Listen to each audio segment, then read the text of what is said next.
So, welcome to a Photographer Talks. This week we have in the room Craig Kolesky. So, this is the fourth talk that I've done, and prior to this, we've had the pleasure of Olaf Pinder, Corey Rich, and Fritz van Eldik. But this week, as I said, we've got Craig Kolesky. Now, Craig is a very groovy guy that I've had the pleasure of knowing for a number of years. Craig was born and raised in Cape Town, South Africa, where as a kid he used to skateboard on the streets. At the age of 14, he picked up a camera and slowly started to work out the magic that he could create with that machine.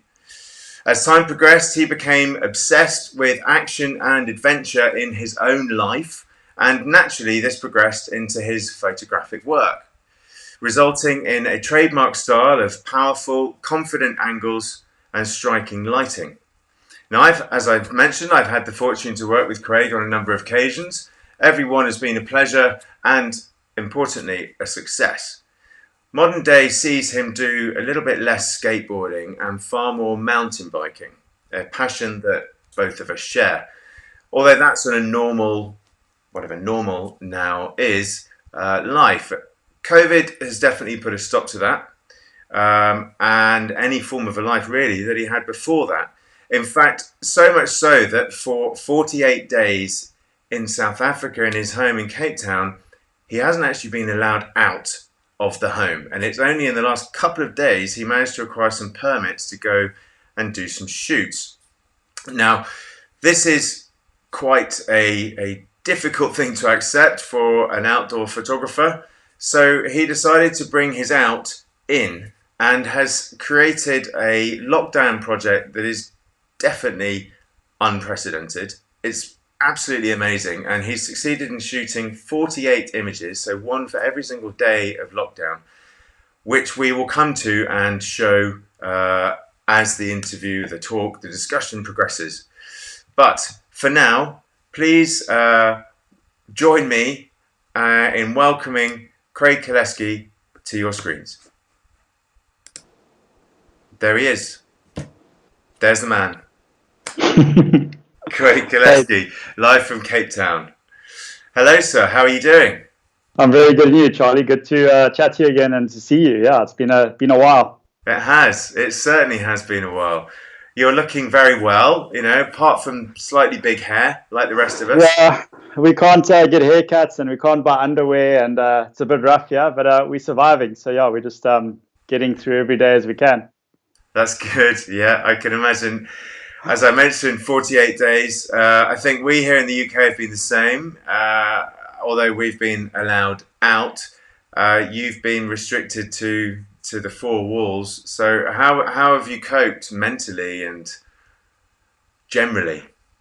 Yeah, well, the whole lockdown actually came crashing down. We were meant to be riding the Absa Cape Epic mountain bike race this year, and the day before it kicked off, they cancelled the race because of COVID-19. If you don't know the race, it's an 8-day mountain bike race. And I think from that day, everything was just like a downward spiral. And yeah, it's been tough. I think only the last 7 days we've been allowed to go outside, but it's from 6 a.m. until 9 a.m. in the morning. And it's winter here now. It's dark until about 7:30. So if you're exercising, an hour and a half of it's in the dark. And yeah, they've got strict rules in place here, and it seems to be working. But South Africa is a very big country and has a very big outdoor community and surfers and everything. And people just want to get back to their normal lives.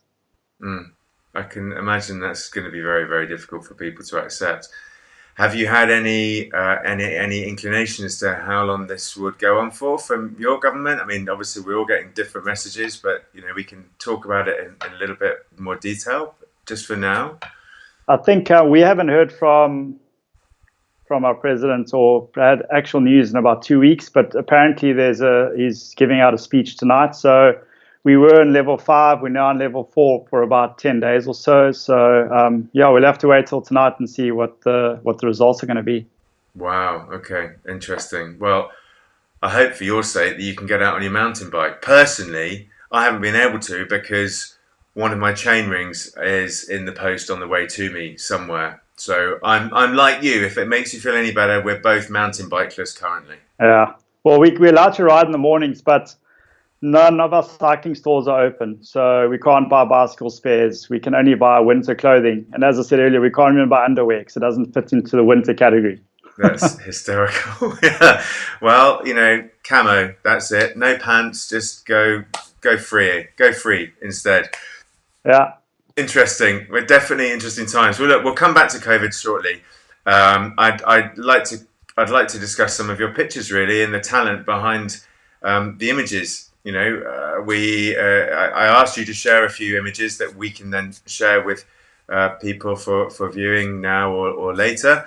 And the first one that I'd like to chuck up on the screens is of Geordie Smith, who is surfing a sunset wave in Bali. Now, forgive me if I get the pronunciation of any of these going forward wrong.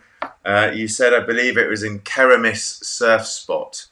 Yeah, so that's it's Keramis, and it's a surf spot in Bali. And that was a morning shot. It was first light. And a lot of these, the WSL events we go to, a lot of the pro surfers go out into the water before the competition starts. So during those 12, 13 days, we have to be on the beach to get the shots of them free surfing. It's the free surfing shots that get out there the most, not as much the contest shots with the vest on. So yeah, it's long days in the sun and early mornings and late afternoons shooting. Yeah, but that all just lined up perfectly with the lights. And I actually took that photo with a 600, and I'll never forget. It was handheld because I was trying to walk.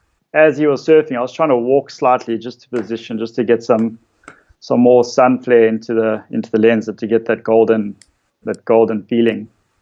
It's pretty amazing, actually. It's a pretty great shot to catch that. It's extremely warming. Is it one that you have printed and put up on your wall out of interest?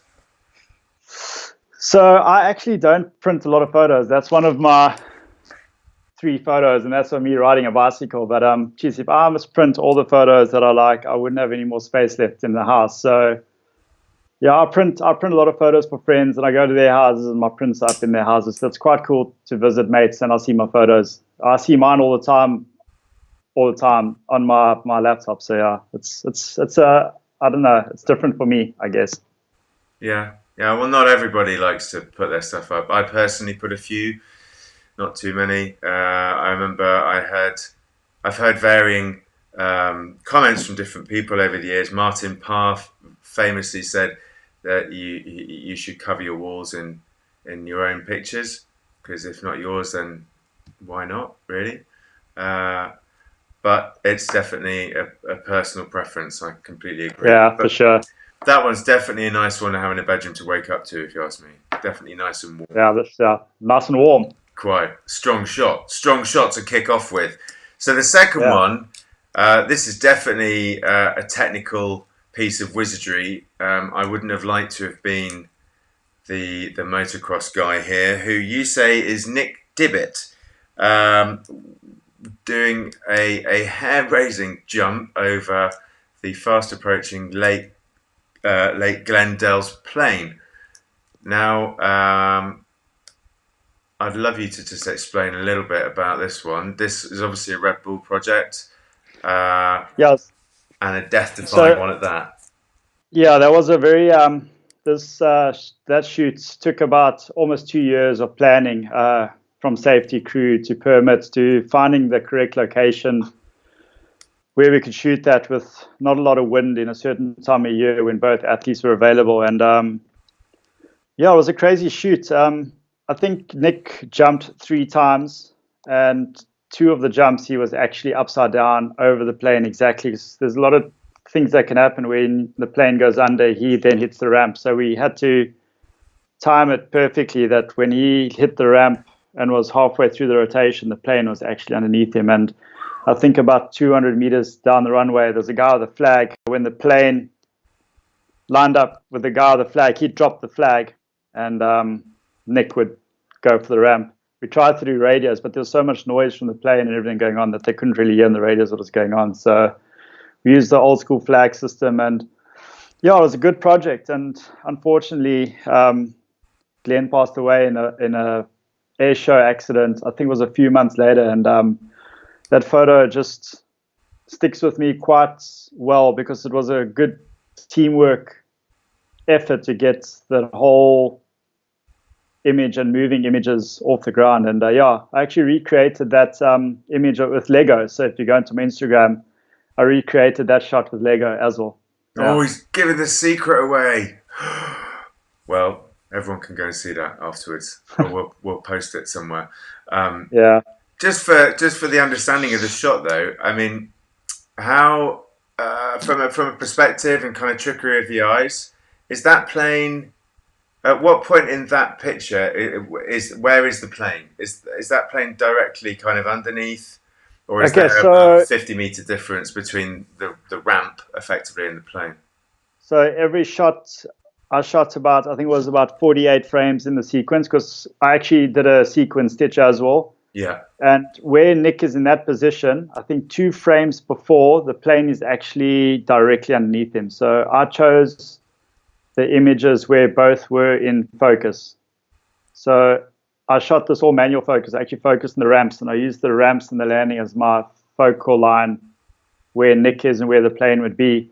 There were two of us shooting this project. So we were two stalls photographers and about, I think, 8 moving images. And if you think about it, they're doing the jump 3 times, 2 photographers. We wouldn't have had enough shots. So I actually set up my camera and 4 remote cameras all around the area. So whatever I shot, the remote cameras got as well. And we got about, I myself got about 8 different angles out of one shot. And then I had Tyron Bradley shooting as a second camera, getting the 10th angle. Yeah. Amazing. That's great. Did Pretty I? cool. I would assume that you were lying on the floor, or was that a remote camera? No, that's actually me on the most dangerous spots to get the shot. And the day before on the practice, there was a little bit of a cloud cover and some strange wind came in. And one of the passes he came too low, and about 50 meters in front of me, his rear tire hit the runway and like bounced over me. And that like raised red flags. But the next day, I was like, everything happened so quickly that we found the time to do the shot that I just was like, I'm going to go and I feel safe. And I trusted everyone there. So, yeah. Gosh, well, that must have got your adrenaline pumping in a big way. You have to get the shots, I guess. Yeah, Yeah, we well, do. good. I think all photographers do stupid things, and there's always one really stupid moment that you look back at, and that is one of them. Yeah. Great. Definitely. Well, a good one for the storybook, should you ever write it.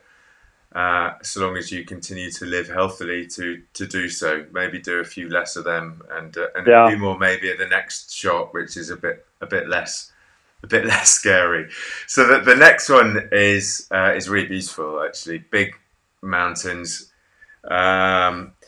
of Ryan Sandys running up Llandudno Peak. Obviously, I have to say it in Welsh. Well, It's in Cape that's Town. my Welsh pretend accent. But do say it for us in South African. Yeah, it's Llandudno, Cape Town, South Africa, and it's Llandudno is like a little surfer, kind of like little town just outside, like 15 minutes out of Cape Town, behind the mountain. And Ryan lives in the area, and that's one of the mountains he runs up all the time. And I spend a lot of time with Ryan, and yeah, we shoot a lot together and do a lot of projects together. And I think as a photographer working with athletes, it's very important to connect with the athlete, and the athlete must trust the photographer, and the photographer must trust the athlete. And once you get that understanding, you can get amazing images if you just work together and understand each other. So yeah, Ryan, and I work very closely together. That's very good. It's a really beautiful shot actually, and you've been working with him and known him for quite a long time, haven't you? So I assume that you must be able to keep up with his fitness levels and run up those peaks too. No, not really. I mean, I've known Ryan before he was a Red Bull athlete, and when he joined Red Bull, I obviously did his first photo shoot. But I used to be very unfit and weighed, I think, 118, 120 kilograms, and just when I started shooting more of the outdoor stuff, I started riding bikes, started losing weight, started getting fitter. And look, I can't keep up with Ryan, but if he says there's a 2-hour hike to get to a certain point to do a photograph, I'll gladly go and hike it to get a shot. Yeah. Nice. That's good. Very, very admirable. And well, it shows, being an outdoor photographer is not just about taking the pictures. You've got to be that person as well, and be prepared to get up to the top of the mountain or bike it, which not everybody can do. But you clearly seem to be pretty accomplished and achieve it. We once, just a little quick story. We once did a little project where I swapped roles with a photographer. So a fashion photographer wanted to do my job. So I said, cool, let's go do a shoot with Ryan, actually, and his wife, Vanessa. And we hiked an hour up a mountain, and we hadn't even stopped. And I started just drilling him. Okay, get your camera. The light's dropping. You've got to get the shot. And he actually didn't get any photographs because he was just so tired from the walk up and just so unorganized to get a shot. As an outdoor photographer, you always got a camera on you. There's a lens on the body, a card in ready. He had nothing of that ready, and he had the wrong backpack, and it was quite funny. And that actually made me realize how much I've learned, or adventure photographers have. You learn a lot out there, and we take it for granted what we know.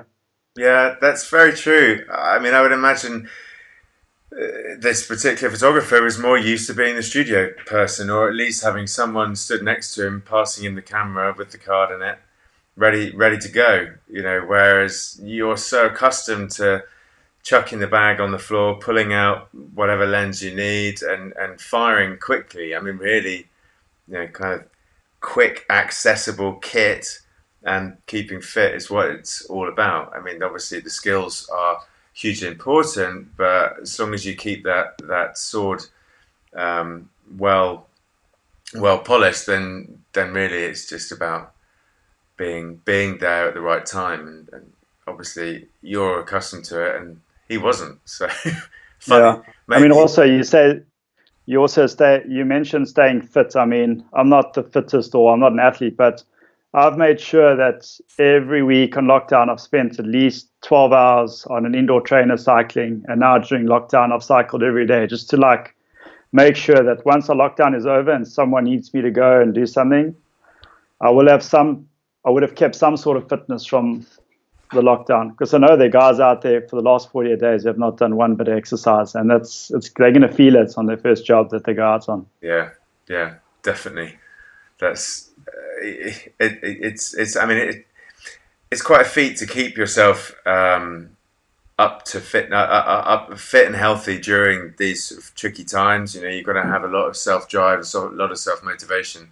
So good on you for finding that. But obviously, having sort of missed your biking, that would make a very logical choice to kind of do that thing. Would have been very grumpy, I think. Yeah. Well, you and me both. I mean, I'm the same. I've been doing a lot of that too. It keeps you sane. For us, clearly. So the next show I want to chuck up here is Mad. It's Mad Mike even. It's also very mad, and we've got a portrait of him, and then him doing a very nice sunset drift. Now, you mentioned to me that this had a pretty funny little story. So would you care to elaborate?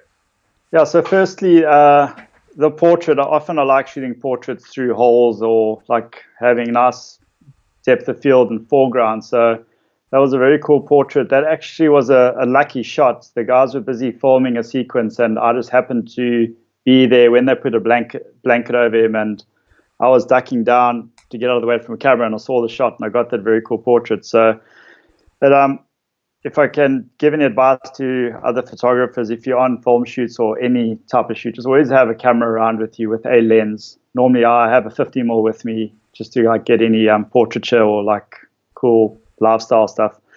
But the actual the drift sunset shots, geez, when we do projects for Red Bull or Red Bull Photography, they always send you a brief, and in the brief is the Euro shot. And the Euro shot was a reference of Mad Mike from another shoot that he did. And he so he arrived in Cape Town, and we got the brief, and the brief was sunset, going through a beautiful corner. And when we went through our timeline of the shoots in the day, he was going to be going through that corner at 3 p.m. in the afternoon, which is the worst time of day to shoot in Cape Town, like 2:30, 3. And luckily or unluckily, I don't know which way to put it, but his rear wheel, there's a spacer, and the spacer fell off the rear wheel, and it was lost for about 2 hours, which pushed the whole shoot out to about 5:30 when that shot was taken. And if he hadn't lost that part for those 2 hours, I think we wouldn't have had that type of shot. So I actually found the part, and it was quite funny. We were walking up a bush, and there was someone shooting with a Phantom, and we went and watched the footage of the Phantom, and we could see the wheel exploding. We could see the part coming off the car and in which direction it went. So we kind of like watched the timeline of the Phantom footage, went and walked in the bush, and 2 hours later I found the part. So they quickly fixed the car. 5:30 came. I can imagine all the crew under pressure and running around and scrambling. And he did that corner 4 times. And every time he did the corner, I changed position. I had one camera on a remote, and that's one of the shots we got. And it's done its round. It's very cool. And that's another shot I recreated with a Hot Wheels car. So yeah. Yes, yeah. I hadn't twigged that earlier actually when we were discussing the shots, but yeah, that makes a lot of sense. I mean, that's such a cool. It's such a cool story. I mean, it would have been such a bit of a letdown really of a shot if you'd done that at the time that you were meant to. I mean, maybe not a letdown. That's a bit unfair to say, but definitely this wins over because of that sunset in the background is particularly strong, and it's a very striking shot. I love it. I mean, it's a ridiculous waste of rubber, but it's a brilliant shot. Yeah, they were. So we had to close off the Franschhoek Pass in 20-minute slots. So for 20 minutes, the pass was completely closed for the shoots, and then they'd open it up for 45 minutes to let traffic through, and then shut it down again. Wow. And I think for 6 months after that, I would still get messages from friends, hey, we're on Franschhoek Pass, and there's still rubber tire tracks all over the pass from him burning all his tires out. Yeah, this was pretty cool. He left his mark in South Africa for sure. That's ace. Great. One last let then. That's pretty wild. I mean, I've never seen a drifter, and I've never had the opportunity to shoot one, but I think you've definitely got one there that's a serious. Yeah, so there is a video, like a 4 or 5 minute edit, and just look for Mad Mike South Africa or Mad Mike Franschhoek Pass, and the video pops up. It's pretty cool. It's a nice little story. Cool, nice one. Is your story in there about rescuing the day? Well, there is a behind the scenes, and it's in the behind the scenes. Yeah. Nice. It's not about me though. No. I just happen to be the guy who found it. Yeah, you're just a photographer, you know. That's what it's all about. That's all we do. We just take photos. We do, exactly. Speaking of which, so the next one up here, right, this is a pretty cool one. I like this. In fact, I remember from my time at Red Bull, this was one that really stuck out, maybe from my initial days when I first started, but it's definitely an image that's always stuck in my head. And this is a Josh Malimi on a KTM team shoot. Now, definitely super striking. Makes you think, God, how does that guy breathe when he's doing that? And actually, what a ridiculous amount of dirt he's kicked up. But you got a funny little comment to make on this when you were shooting it, right? Yeah, so the guys were going through that corner, and it just wasn't, what's the right word, dirty enough. There wasn't enough like feeling or atmosphere. So what I did was I got 2 of his teammates, to come through the corner before him. And as they exited the corner, I made them go full gas and just kick up as much dirt and dust. We actually put a little bit more dirt down. And he was right behind them, coming through the corner and through the dirt. And I was shooting through the dirt just to get that effect. And once again, this was in the golden hour. So this was in the last hour of light again, and just to get that beautiful light. And that's a very easy trick to do, is just to, and a lot of our shoots we create an atmosphere. If there's dust, you throw dust into frame, or you put plants in the foreground just to add some layers and just to add some feeling to your photo. So it's something you're quite used to doing, and hence why your lockdown project actually makes a lot of sense. Now, as we go through these pictures, it's starting to become a bit clearer. You know, making sense now, hey? Yeah, definitely. Yeah, I mean, this is a cracking shot. and to know that, obviously you chuck some dirt in there. It's kind of classic little tricks, isn't it? You throw a bit of spray or use kind of, what are they called, like water squirters to get Yeah. mist and things of that sort. So, I mean, there's a lot of ways of adding effects into a photo. The way I do it is to try and do as little work in Photoshop as possible. So that photo is pretty much 95% as is.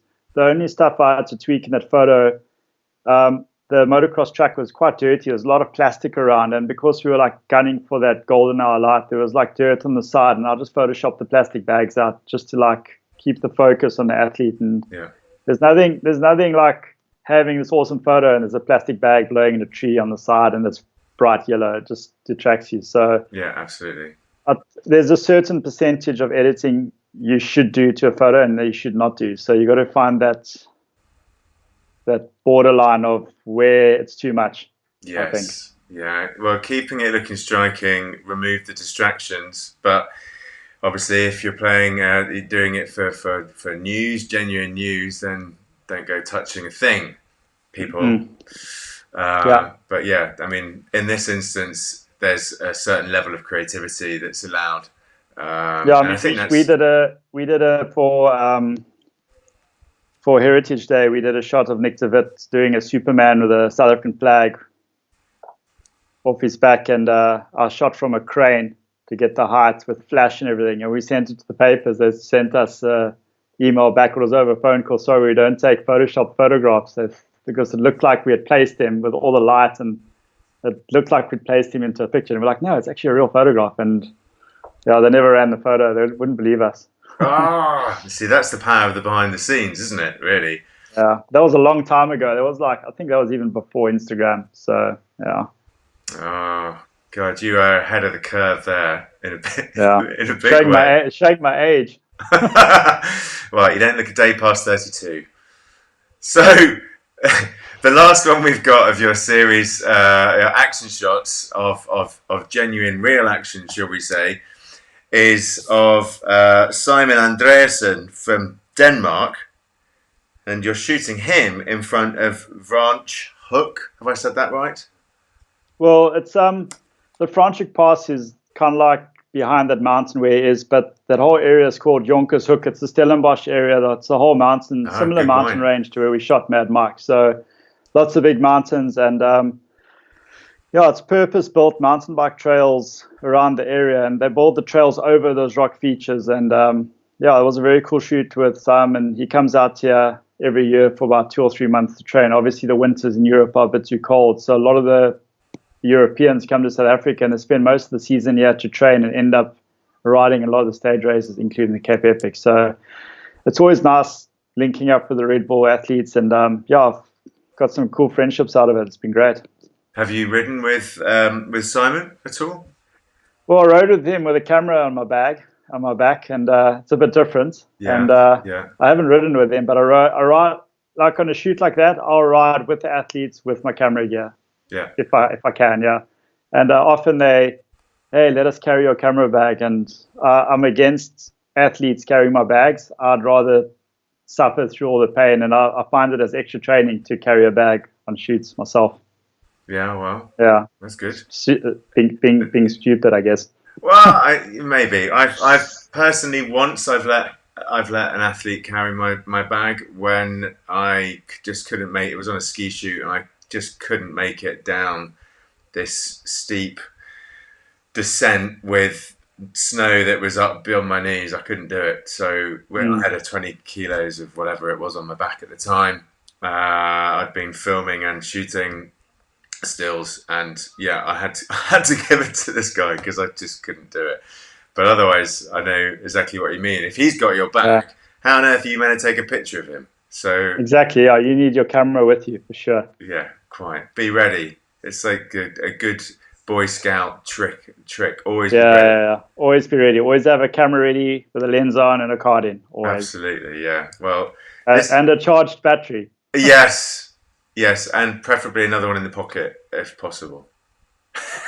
Yeah, if you can. This is a super cool shot. I love it. It's I love the way he stands out so much from the mountains, and I most certainly, someday, I would like to get out to South Africa and ride a mountain bike with you.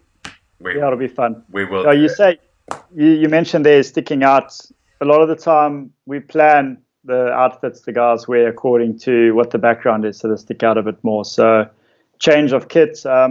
Whenever we shoot with the athletes, 6 changes of kit for a half-day shoot. So the 6 changes of kit will last Okay. 6 months instead of one set of kit will last one post. You know what I mean? Yeah, yeah, So yeah, we always change kit. Change location, you change the kit.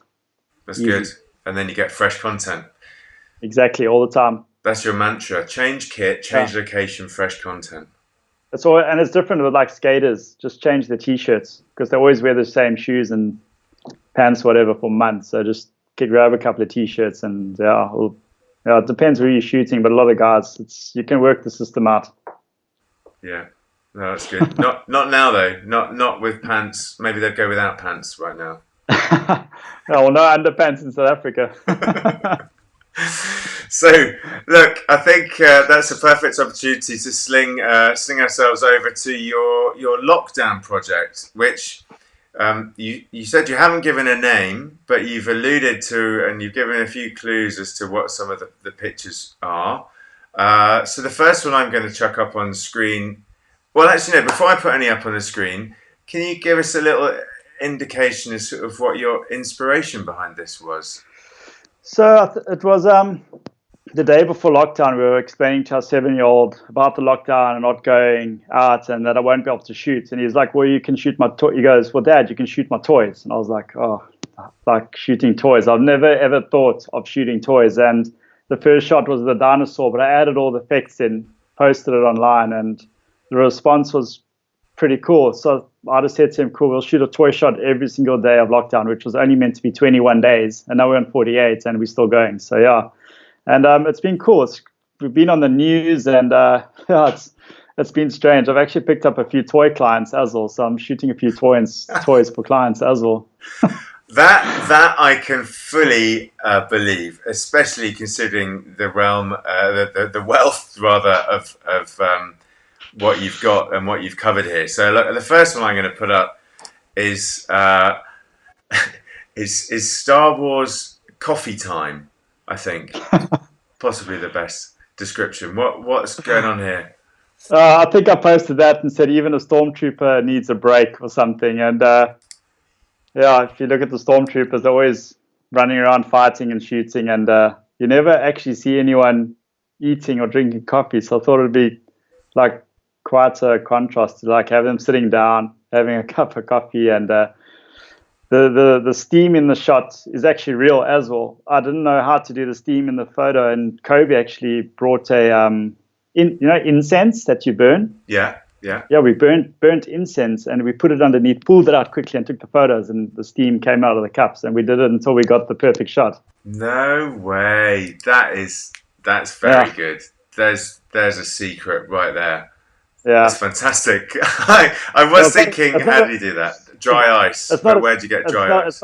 It's not a secret. It's on the stories. But also, you could actually chip a small piece of dry ice and put it into that little Lego cup, and take a syringe and put a drop of hot water in there. Yeah. And it steams, but not for too long. So you got to be really on the trigger. But yeah, it's a very simple shot, but it's got a nice message, I think. I think it's very nice. Yeah, definitely. Take a little pause, which is what all of us have had to do, and use your creativity. You're not going to be able to get, unless you've got some. Not many people can get hold of dry ice, but No, not at the moment. No. So you've made a good substitute using incense there. Yeah, Sure. YouTube's been amazing. I've found out a lot of stuff online on how to create a lot of these effects at home with stuff we already have, and that stuff is available at your local supermarket, which you're allowed to go and get if it's available, if it falls into the essentials. So yeah, it's been a good learning curve.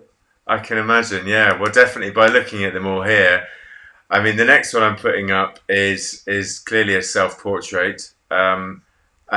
And they're all so wide and varied. It's amazing. So the breadth of what you've achieved here is incredible. But this self-portrait, is this from a personal experience? Well, I'm calling it a self-portrait, yeah, but so funny story. I've got a friend whose name's Ashley Hake Smith. I've actually ridden 2 Cape Epics with him, and he's a rally driver. And he crashes a lot, so his nickname's Crashly. So I actually shot the first photo of that rally car coming around a corner with a little photographer there, which was, I don't know who it's meant to be, but it ended up being me coming around the corner. And then everyone started commenting, hey, is that Ashley? And did he crash? And I was like, oh. So I actually went back to the whole setup. Luckily, I didn't break it up. And I broke the car apart and I stuck it out. It looked like a crash. And I created the picture of him crashing. And then I followed up on that going, this is Ashley Hake Smith and he is crashing. And then I zoomed in on a little photo, turned the head of supposedly me taking a photograph with this shocked look on my face that there's an accident with the camera in the hand. And it all worked out quite cool. Yeah. So a lot of people thought it was Giannis Ray. oh, really? How funny. Well, no, I mean, obviously, sat here now speaking to you, I could see the immediate likeness, immediate, it's right there. It's great. I mean, the one I'm putting on screen is obviously the car crashing coming around the corner, and I mean, this is something straight out of the Lego movie. It's awesome. I mean, I haven't actually bought any Lego pieces for quite some time, so I didn't know that they had the little faces on them. Yeah. That are quite like that. Yeah. So that shot of the car exploding, I've got little wires holding up the parts or little pieces of fishing line, and I've just photoshopped that out. But the smoke and everything else, it's all real. Yeah. Oh my god, that's fantastic! I love it. So you've got the car suspended by a piece of wire or something, and all the rest of it. And there's all your pieces in the foreground that you were referencing earlier. The trick with this is to shoot like with a very, very like heavy depth of field. It just gives that image a lot more feeling. Like you could shoot everything in focus, but I've been shooting all of this stuff with a lot of depth of field and a focus on a specific part of the car, the action, and it just draws your attention to that. So yeah, it's pretty cool. Yeah, I like it. It's very, very, very, very well done. So the next one up is I'm not sure how you term this. A sort of a dark Star Wars character with red flame from behind. Who did you say this was? That is a Mandalorian. That's it, Mandalorian. And so yeah, Kobe's been watching this whole TV series, The Mandalorian, and there's like quite a lot of fight scenes, and he wanted to do a shot where it was very like just dark and explosions. So the dirt actually flying around there is a wood chip mold that we use. We have pet tarantulas. We got a tarantula, a gecko, a chameleon, and we've been using all their cage stuff as all the effects. So there's sand and their wood and all that we've been using for the effects. And the tarantula lives on a very like woody type soil, and the soil is actually what we're throwing into the shot and timing it to get that explosion with sparklers and bicycle lights to light it all up. And that slight like fog you see, a lot of people think we're photoshopping that in, but it's not. It's actually a ventilator for asthma that we've jimmied a pipe into it. When you turn the ventilator on, it releases a cold steam, and we've been using that cold steam to get the smoke in the background for the pipe. That's amazing. So we've just been like finding stuff at the house and just making the first couple of shots. I got my girlfriend on her twist, and she was twisting and then blowing smoke into the shots. But I can't ask her to do that every day because it's like she'd die from nicotine overdose. That's amazing. I mean, there's definitely a lot of creativity putting an asthma apparatus. That's pretty fine work. I mean, this is great. I love this one. It's fantastic. Bearing in mind that the size of the figure is, 2 centimeters or something, 3 centimeters tall. It's pretty lifelike. And that's I think I don't even know how tall. I think like 3 centimeters. They are 4 bricks tall. How tall is a brick? I don't know, centimeters. So 4 centimeters. Yeah, probably. Yeah, about that. Yeah. Yeah, so I'm actually using a 105 macro lens for most of these shots, and a 50mm 1.4. Those are the only 2 lenses I've been using for most of these. Yeah, macro heavy Very different to what you're used to. Yeah, very different. Literally the Yeah, antithesis, isn't it? Completely. yeah, totally. I mean, I don't use the lens a lot, but I'm glad I've got it. Yeah, Oh, nice. Yeah, well, definitely a lot of use out of it. 48 days worth of use at least so yeah, for far. sure. So that the final Lego one that I'm putting up is I think you called it the Ring of Fire. Yeah, Johnny Cash. I love it. It'd It be just fits, it just fits in with that old 70s, early 80s, like Harley Davidson motorbike, Evil Knievel through a ring of fire, and yeah, it was a cool shot. We actually built the ring and we put it into our fireplace and added the rope and the fluid onto it and burnt it a few times to make sure it didn't burn down the garage, because you don't actually have control on how it's gonna burn. And we did a few burns and then we figured out what's the right dose to put on, and got the shot in the first try. Yeah, it came out cool. and the background is that a picture on a computer screen I saw in some of your behind the scenes? Yeah, so I've got an old LED TV screen, and I've been with just a HDMI cable finding nice backgrounds and using a TV screen for my backgrounds. And so some photos I build a background, and some photos I find that I want to get like that with stadium light effect. So I've just Googled stadium lights, found stadium lights, put it on the LED screen and put it in the background. But once again, it's out of focus, so it's just got that right amount of feeling. Yeah, exactly. And with a bit of lettuce from the fridge in the foreground, by the looks of things. Yeah, we're using absolutely everything. And some of our car photos, the rally car photos, we've used like spices and pepper and stuff and put it in little squirters and squirting that out so it looks like dust flying, and it's actually spice. Oh my goodness, that's amazing! Love it. Uh, You should definitely write a book of these, sharing all your crazy, weird little secrets about how to get them. Yeah, I reckon it would fly off the shelf, especially if we all have to be at home for much longer. That's for sure. oh no, please don't. So look, no more Lego, but a couple of little toy shots, literally toy shots. We've got the one that you referenced from Mad Mike, so the recreation of the Mad Mike shot. Um, Here I saw in your behind the scenes a super intricate little adventure Yeah. on creating this one. Quick minute or two on this.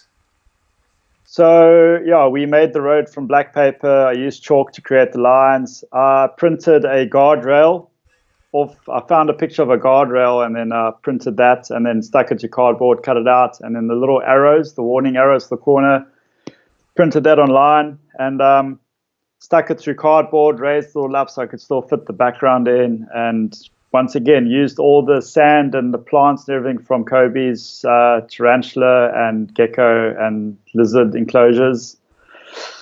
And like small details, like the car wheels, I actually cut the car wheels off the Hot Wheels car and turned them so it looks like the car is actually coming through a corner. And we used some white smoke to create the effect of a burnout. And then you'll see the rear lights. There's a little bit of red lights that I put in for the rear brakes, which I used a bicycle light because I knew the bicycle light would pick up with the white smoke. And then I photoshopped in the car lights just to add a bit more fun into it. I'm still trying to figure out how to do that without Photoshop, but it's the cars are just too small and too challenging to put lights in. Yeah, Yeah, the cars are like this big. They're also like 4 centimeters long. exactly. That's a really impressive one. I mean, the lights actually do look 100% genuine, I have to say. You know, kind of they could be coming out of the car. So maybe, I mean, obviously it's always nice to be fully genuine and no without any Photoshop, but you've definitely achieved a pretty good effect So there. I've been researching other toy photographers, and a lot of guys do a lot of Photoshop, and it's artistic license to like add these kind of things to these photographs. But what I've done is, with my Star Wars characters, I've created my own lightsabers and I've created my own car lights and I've saved all the files. So if I need car lights, I've made my own like 8 sets of car lights, and I've made 12 sets of lightsabers. And this is all with me sitting here going, I don't know how to do this. And Kobe would go, well, look on YouTube, find a tutorial and let's learn how to do it. I'm like, oh. He goes, Dad, you just learn some more stuff in Photoshop. So he's got me learning how to do all this stuff in Photoshop. So I've actually learned quite a lot out of this. It's been pretty cool. That's excellent. Well, it's definitely going to come in useful for those new clients you picked up then. Oh, yeah, for sure. So Yeah. the last one that I'm going to chuck up is a complete crash nightmare. This take us through this one here. The four-wheel drive nosediving into the sand. So that was actually a image a friend asked me to do. He said, "Hey, why don't you do a Dakar rally picture?" And he WhatsApped me a picture of a little sketch that he did of a car nosediving to sand, and he sent me 3 reference photos from the Dakar rally. I was like, "Okay, cool." And I went out the one day to buy essential shopping. He met me at the mall, the shop, and he gave me his little scale electric car. The car's about this big.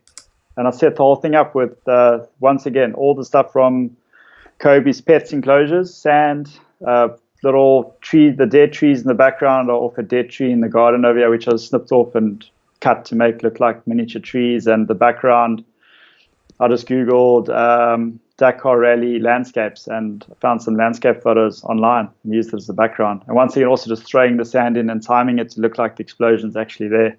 And then I photoshopped the lights in, but very, very, very slightly. So it's there, but it's not there, if you know what I mean. Yeah, yeah, that's Yeah. great. It's really It's good. a lot of fun, yeah. It's supremely intricate, but and obviously clearly a lot of work having looked at some of your behind the scenes. But you've done an amazing job, and Yeah, I mean, it's a lot of work, but it keeps us busy and it keeps us creative. The Red Bull, the aeroplane shots, the motorbike over the airplane took us 2 full days from building the sets to the final photograph.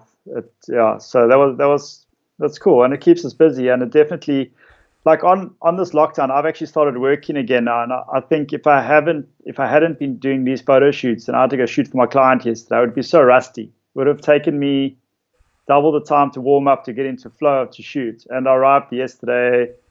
I knew what was going on. My batteries were charged, cards were ready, and I was fresh and ready to shoot. Yeah. and you had obviously all the other props that you've learned. You had your incense sticks and your asthma, and some random bits of twigs, so you could make those pictures for the client even more interesting, right? Yeah. Well, I'm actually shooting some toy stuff now for clients who have contacted me, and I've had another client in the cycling industry want me to shoot their products with the fix I've been doing the toy stuff. So I'm waiting for that stuff to arrive, and then yeah, let's see what we can do. It should be fun. Excellent. I definitely look forward to seeing the product of that creativity. That would be pretty inspirational. Nice. Well, look, what I thought we could do is have a quick chat around effectively kind of little tips. I mean, what I was going to say, how about sharing a little camera tip or a secret? But to be honest, you've been sharing quite enough of them throughout this conversation and viewing all those pictures and talking about things that you've learned recently. So I mean, the one thing I would comment on is I have heard and seen evidence that you're a very organised person with your camera kit with drawers full of it. So is there a particular way that you store your stuff that we should all Well, think about doing? I've got that draw system there. I've had that for about, I think, 4 or 5 years now. It's just a normal workshop drawer that you get at a hardware store. So it's basically made for tools, but I've customized each drawer with foam inside, and each piece of foam is specifically cut for a camera inside it. So I can try and take you a bit closer here quickly. 1 second. Just unplug all this stuff. Don't lose us. I'll just take you closer. Let's see what's going on here. Okay, so I've just come from a shoot, so I haven't repacked the drawers yet, but you can see like that there. All the drawers have compartments in Oh, for all the gear. That's all my POV stuff, so drones and GoPros and stuff. And then that's all my sound recorders and voice stuff. So everything's in a drawer, and I know where everything is. And that's all my flashes and pocket wizards. And just carries on. And then hard drives. I keep the hard drives for each year in there. And that's memory cards. batteries and just other stuff. But yeah, you can personalize that for however you want. And the nice thing about that is if I'm out and I need something, I can phone the wife and go, bottom drawer, this pouch, grab it and bring it to me. Imagine if everything's in the cupboard all together, you'll never find stuff. So yeah, I get called up often for like last minute jobs. Hey, can you come here quickly? There's nothing worse than not being ready. So It's a very easy system to keep. I've always got batteries and memory cards in my bags ready. I've always got 2 bags, a big bag and a small bag. So it's very specific for a job. That's a particularly cool method, actually. I mean, I know from my personal kit, it's kind of a little bit all over the place by comparison to that. And I think you should probably share your plans online, and you'll get a load of photographers interested in that, because it's a really cool idea. I think if you're traveling a lot, it's just especially with all the airport rules and stuff, not that we can travel now. I'm not sure how it'll be after lockdown, but traveling light, traveling small, and just travel with just the stuff that you need to get you through. And even small things like hard drives, travel with a small hard drive instead of big hard drives. You know what I mean? It's a big difference. It's a lot of space. So invest in the smaller drives and travel light. I like traveling light, and even my bags have systems. I know where everything is. Yeah, it's definitely the secret, and as you rightly say, it could well be more so going forward. Less kit, keep it lean, keep it mean, sort of. The mirrorless, the whole mirrorless thing has changed a lot, and I've been shooting mirrorless quite a lot and really enjoying it. And it's smaller, it's less, can get around quicker, it's light. Yeah, it's nice. Yeah, that's I've heard quite some good positive things about that. It's definitely a system that's here to stay, seemingly, as long as all the camera companies survive. Oh, look at that. There are toys everywhere. It's insane. I love it. Brilliant. I don't have anything like that at all. No, nothing. It's all gone. I had to remove it all for this. Yeah, when you walk downstairs at 2 a.m. and you step on Lego, it's not fun. Yeah, we've got a room next door where it's all over the floor. My daughter's currently building an entire town full of shops and bagel bakeries and all the rest of it. So I share your pain on my feet as well. So rapidly drawing to the close here, from a time perspective, we talked about COVID at the beginning. So I just wanted to kind of come back to sort of wrap our talk up and sort of see really. I had a parting question, effectively, from the perspective of COVID, and it's something I've been asking everyone and who I'm doing these talks with, and hope to continue to do so. Is one thing that you think will change forever as a result of this weird time that we're going through of COVID? So do you have any thoughts on that? Oh, what you mean in the new normal? The new normal. I mean, you just alluded to whether we'll be able to travel as much, or I've had Corey Rich talk about removing the middle seat from aircraft. I mean, what do you think it will be? You were showing me rather your mask earlier. It seems that the new normal will probably be that we all end up wearing masks. Any thought? For a year, I think it'll be for a year or two at least. But I mean, I'm not a doctor or scientist, but I think it's going to be around for a while, and I think a lot of us will get it and get through it. It's just got to stick together and get through it and stay positive. I think it's an untouched territory we're going into, and no one's really sure what's going on. Yeah, it's very true. We're not really sure what's going to happen going forward at all. So, I think we have to play it all a little bit by ear and keep creative, keep positive. Two things that clearly you've been doing a pretty good job of in the last 48 days, and long may you now be able to exit your house once you've got all the permits in place to go and do a few shoots. Yeah, so the permits we have, we're only allowed to do a shoot for a client. So the client has to sign a form. I've got my form. So it's like none of this, like I got a permit, I can just drive around and do stuff. I still stay at home every single day. If I got a client, I go to the client, I take all the safety precautions, they take all the safety precautions. So a lot of like steps in place. So it's actually quite difficult. It adds a lot of stress, and you always got to, whenever you touch something, you have to wash your hands. So there's like this whole 5 extra steps you got to do one thing. So it's a lot of new things to get used to. But yeah, it should be okay. But yeah, just carry on going. Keep on going. Absolutely, keep on going. Get yourself another set of drawers like those behind you, and you can have it for sort of hand spray and face masks and all the rest of it. And you have one bag for that and one bag for the kit, and you'll be sorted. It's a good idea. So, Craig, thanks very much. I think that was it was a wonderful opportunity to have a chat with you and talk through these pictures. Wonderful opportunity to see you again after all this time, and to hear that you're safe, alive, and keeping extremely creative. Long may this continue in the creative state, not the COVID. Because I certainly, for one, would like to see more of these toy images come out. Now, I've got a box of Lego and a box of little cars. I'll happily send you a parcel. Maybe we can exchange some ideas and see where it goes. Or I'll challenge you to do a toy photo and send it over. Let's see what you can come up with. All right. No shortcuts, eh? No. Okay. Challenge accepted. I'm game for that. My daughter will be delighted. I, however, have a daughter, so it might be slightly more pink orientated. So that's fine. Don't hold it against me. Do it. Let's see what you can do. All right.